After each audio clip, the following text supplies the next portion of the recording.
சாண்டில்யனின் கடல்புறா பாகம் 3 அத்தியாயம் 34. தாய்நாட்டு மண்ணும் காற்றும். கடல்புறாவின் தலைவனான கருணாகர பல்லவன் தனது அறையின் விளக்கொலியில் விரித்த மர்ம சீலையை கண்டதும் அமீரும் கண்டியத்தேவனும் பெரும் பிரமிப்பின் வசப்பட்டார்கள் என்றால் அதற்கு காரணம் இருக்கவே செய்தது. அவன் பெட்டியில் அத்தனை நாள் இரகசியமாக யாருக்கும் தெரியாமல் வைத்து காப்பாற்றி அன்று விரித்தது ஒரு வெண்பட்டு சீலை. அதில் செம்பருத்தியிலிருந்து காய்ச்சி எடுத்த சிவப்பு மையினால் பல இடங்களில் புள்ளிகளை வைத்திருந்தான் இளைய பல்லவன். அந்த புள்ளிகளுக்கு இரு பக்கங்களிலும் நீண்டும் வளைந்தும் சென்ற கோடுகள் ஸ்ரீவிஜய சாம்ராஜ்யத்துக்கு உள்ளடங்கிய நாடுகளின் எல்லைகளை குறித்தன.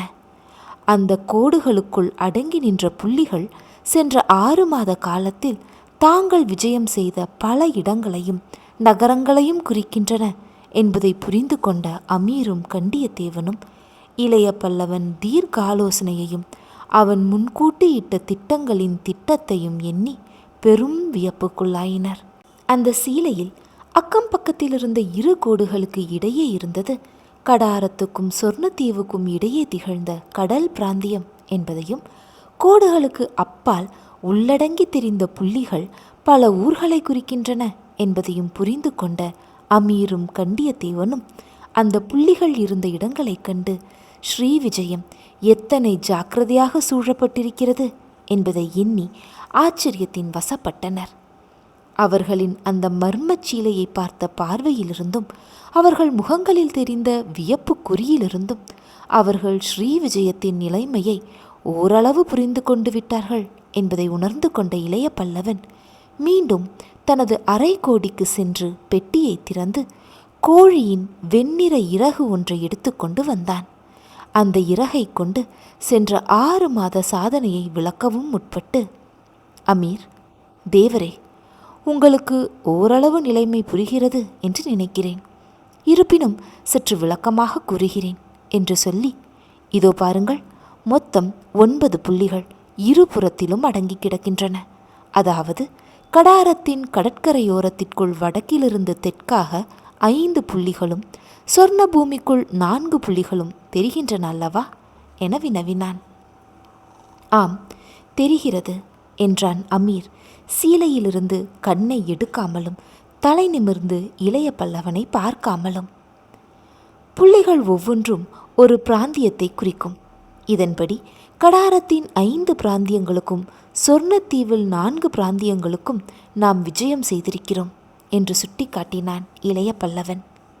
ஆம், விஜயம் செய்திருக்கிறோம் என்றான் கண்டியத்தேவன் உணர்ச்சி மிகுந்த குரலில். அவன் குரலில் உணர்ச்சி துணித்ததற்கு காரணம் இருந்தது.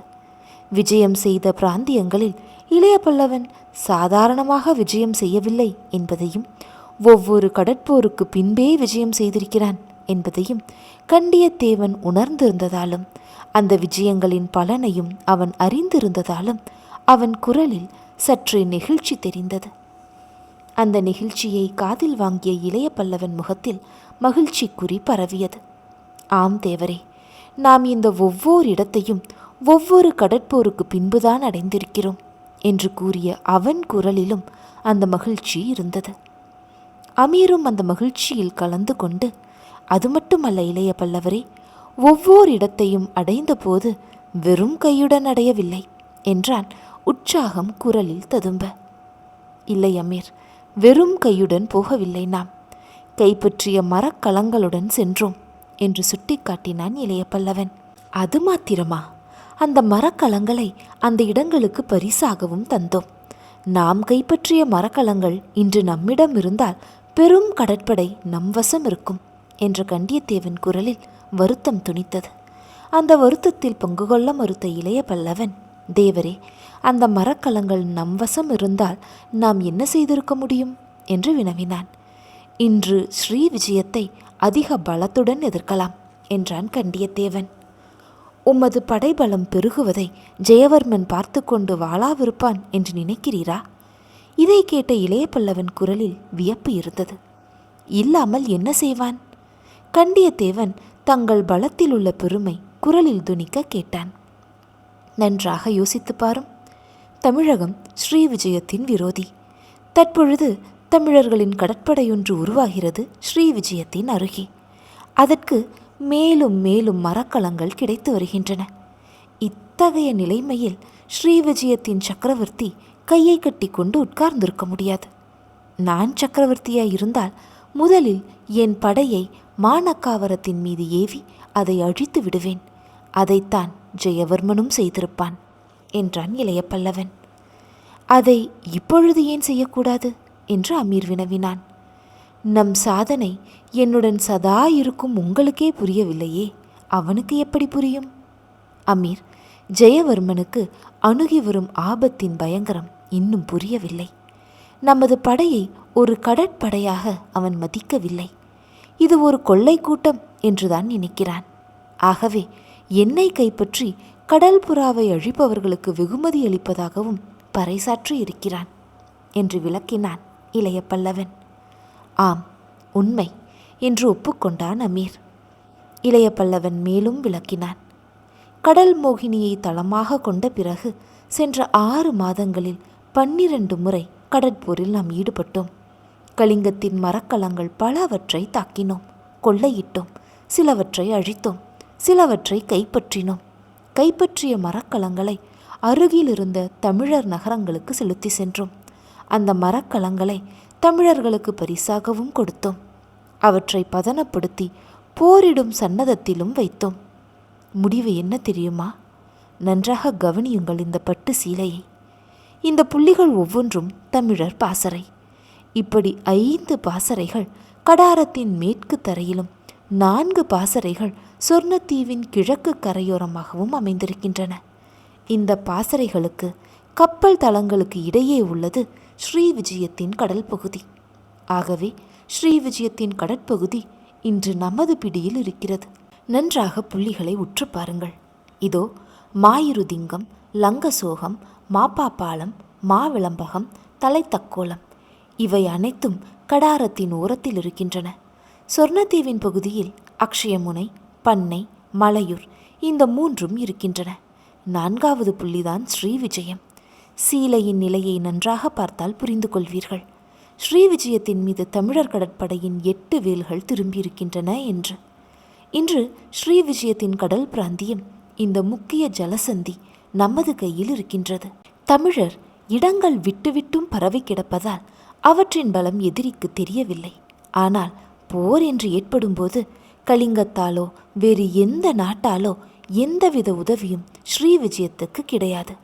நமது காவலை தாண்டி ஸ்ரீவிஜய ஜலசந்திக்குள் எந்த மரக்கலமும் நுழைய முடியாது. இதை சொன்ன இளைய பல்லவன் சற்று நிதானித்தான். திடீரென அவன் பேச்சை நிறுத்திவிடவே அமீரும் கண்டியத்தேவனும் சீலையிலிருந்து தலையை நிமிர்த்தி அவனை நோக்கினார்கள். இளைய பல்லவன் முகத்தில் பரிபூரண திருப்தி நிலவி கிடந்தது. அவன் எழுந்து கையை பின்புறம் கட்டி கொண்டு சில வினாடிகள் அந்த அறையில் அப்புறமும் இப்புறமும் உலாவினான். பிறகு மகிழ்ச்சியுடன் அவ்விருவரையும் நோக்கி, இப்பொழுது உங்களுக்கு புரிகிறது என்று நினைக்கிறேன் என்றான். புரிகிறது தலைவரே என்று இருவரும் ஏக காலத்தில் கூவினார்கள். இளைய பல்லவன் அந்த இருவரின் ஏகோபித்த ஆமோதிப்பால் உவகை கொண்டான். மீண்டும் அவர்கள் மீது கண்களை நிலைக்க விட்டான் சில வினாடிகள். பிறகு தனது அறையின் சாளரத்தின் மூலம் தெரிந்த கடல் நீரை சுட்டி காட்டி, தேவரே, நீர் சுங்க அதிகாரி, தவிர மரக்கல நிர்மாண நுணுக்கங்களை நன்றாக அறிந்தவர். அமீர் ஏற்கனவே மாலுமியாக பணியாற்றியவன். அகூதாவினிடம் மாலுமியாய் இருந்தவன். கடலில் மீண்டும் சஞ்சரிப்பதற்காக கலிங்கத்தில் தன் வர்க்கத்தையே விட்டு வந்தவன். ஆனால் நான் ஏன் இந்த கடலுக்கு வந்தேன் என்பது எனக்கே தெரியவில்லை. நான் தரையில் படைகளை நடத்தி செல்பவன். கடல் போரையும் மரக்கல அமைப்பு முறைகளையும் அடியோடு அறியாதவன். இருப்பினும் கடல் என்னை இழுத்தது. இப்பொழுதல்ல தேவரே, ஆரம்பத்திலேயே இழுத்தது. தரை மார்க்கமாக கலிங்கம் வர வசதி இருக்க என்ன காரணத்தினாலோ வீரராஜேந்திர தேவர் புகாரிலிருந்து என்னை மரக்கலத்திலே அனுப்பி வைத்தார். அவர் கைராசி என்னை கடல் கொள்ளைக்காரனாகவே ஆக்கிவிட்டது. நிலத்திலிருந்து நீரில் இறங்கிவிட்டேன். தரைப்போர் போய் கடல் போரில் ஈடுபட்டேன். தாய்நாடு விட்டு எங்கோ வந்துவிட்டேன். எதற்கோ போராடுகிறேன். விதியின் விளையாட்டென்றால் இப்படித்தான் இருக்குமா தேவரே என்ற இளைய பல்லவன் மேலும் சொன்னான். ஆம் தேவரே, விதியின் விளையாட்டுதான் இது. இல்லையேல் கலிங்கத்துடன் சமாதானம் பேச வந்தவன் கடல் கொள்ளைக்காரனாக மாறுவானேன்? ஸ்ரீ விஜயத்தை முறியடிக்க திட்டம் போடுவானேன்? தமிழகத்திலிருந்து இங்கு வருவானேன் என்று. இந்த இடத்தில் தலையை நிமிர்ந்து அறையின் உச்சியை பார்த்த இளைய பல்லவன் பெருமூச்சு விட்டான். மேற்கொண்டு பல வினாடிகள் அவன் பேசவும் இல்லை. அவன் உள்ளத்தின் வேட்கை கண்டியத்தேவனுக்கு நன்றாக புரிந்துவிட்டது. படைத்தலைவன் தமிழகத்தை நினைத்து கொண்டு விட்டான் என்பதை உணர்ந்து கொண்ட கண்டியத்தேவன் இளைய பல்லவனிடமிருந்து எழுந்த பெருமூச்சை நினைத்து வியப்பின் வசப்பட்டான். தூர கிழக்கில் கடல் போரில் நிகரற்றவன் என்று பெயர் பெற்றிருக்கிறார். கடல் மோகினியை சொந்தமாக்கிக் கொண்டார். 9 பெரும் கடல் தளங்களை அமைத்து ஸ்ரீ விஜயத்தின் கடல் வாயிலையே அடைத்து விட்டார். இத்தனை சாதனைகளை செய்தவர் எதற்காக ஊரை நினைத்து பெருமூச்சு விடுகிறார் என்று தன்னைத்தானே கேட்டுக்கொண்டான். அவன் உள்ளூர கேட்டுக்கொண்ட வினாக்களை பகிரங்கமாகவே தொடுத்தான் அமீர். தாய் நாட்டிலிருந்து வந்ததால் உங்கள் புகழொன்றும் குன்றிவிடவில்லையே என வினவினான். இளைய பல்லவன் அமீரை நோக்கி திரும்பினான். இல்லை அமீர், குறைந்து விடவில்லை என்று சோகத்துடன் சொன்னான். உங்களுக்கு என்ன குறை இப்பொழுது? செல்வத்தில் குறைவா, புகழில் குறைவா, நிலபுலத்தில் குறைவா என்று வினவினான் அமீர். எதிலும் குறைவில்லை என்றான் இளைய பல்லவன். வேறு என்னதான் குறை கேட்டான் அமீர். தாய்நாட்டில் இல்லாத குறைதான் என்றான் இளைய பல்லவன். இங்கில்லாதது தமிழகத்தில் என்ன இருக்கிறது என கேட்டான் அமீர். இளைய பல்லவன் முகத்தில் விசனமும் இன்பமும் கலந்துலாவின. நான் சொன்னாலும் உனக்கு புரியாது அமீர், இருப்பினும் சொல்கிறேன் கேள். எங்கள் தமிழ்நாடு உன் அரபு நாட்டைப் போல் பாலைவனமல்ல. பெண்ணையும் பொன்னியும் வைகையும் தாமிரபரணியும் பாயும் நாடு. பொதிகை மலையும் உதயகிரியும் உள்ள நாடு. அதன் மண் வாசனையும் காற்றின் இன்பமும் உனக்கு தெரியாது. இந்த மாதிரி 1000 கடல் மோகினி தீவுகளையும், ஏன் ஸ்ரீ விஜய சாம்ராஜ்யத்தையுமே எனக்கு சாசனம் செய்தாலும் எனக்கு இங்கு இருப்பு கொள்ளாது. தமிழ் மண்ணில் இருப்பு வேண்டும் எனக்கு. அதுதான் விருப்பு. மற்ற மண் எனக்கு வெறுப்பு. அந்த சுகத்தை நீ அறிய மாட்டாய் என்றான். இதை சொன்ன இளைய பல்லவன் வேறு திக்கில் தனது தலையை திருப்பிக் கொண்டான். அதற்கு காரணமும் அமீருக்கு தெரிந்தது. தூர கிழக்கில் யார் பெயரை கேட்டால் ஸ்ரீ விஜய சாம்ராஜ்யம் நடுங்குகிறதோ அப்பேற்பட்ட இளைய பல்லவன் தாய் நாட்டை நினைத்து உருகுவதையும், அதை பற்றி அவன் பேசிய போது அவன் குரல் தழுதழுத்ததையும் கண்களில் கூட நீர் திரண்டதையும் கண்ட அமீர் வியப்புடன் கண்டியத்தேவனை நோக்கினான். கண்டியத்தேவன் முகத்தில் சோகம் படர்ந்து கிடந்தது. அதிகமாக மேற்கொண்டு எதுவும் பேச வேண்டாம் என்று செய்கையும் காட்டினான் தேவன் அமீரை நோக்கி. சில வினாடிகள் மௌனம் நிலவியது அந்த அறையில்.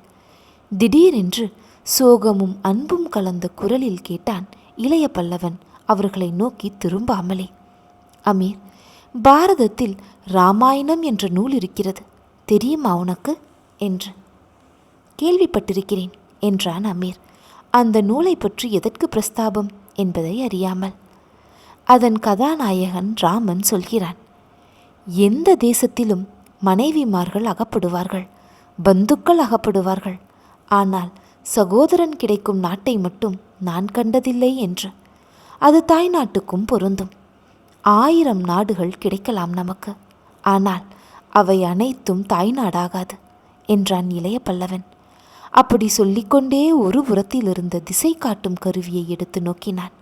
நோக்கிவிட்டு பரபரப்புடன் சாளரத்தை நோக்கி ஓடி வெளியே தலையை நீட்டி காற்றை நன்றாக முகர்ந்து இழுத்து, அமீர், இதோ தாய்நாட்டின் காற்று வருகிறது, என்ன இன்பம் என்ன இன்பம் என்று கூவினான் மெய்மறந்து.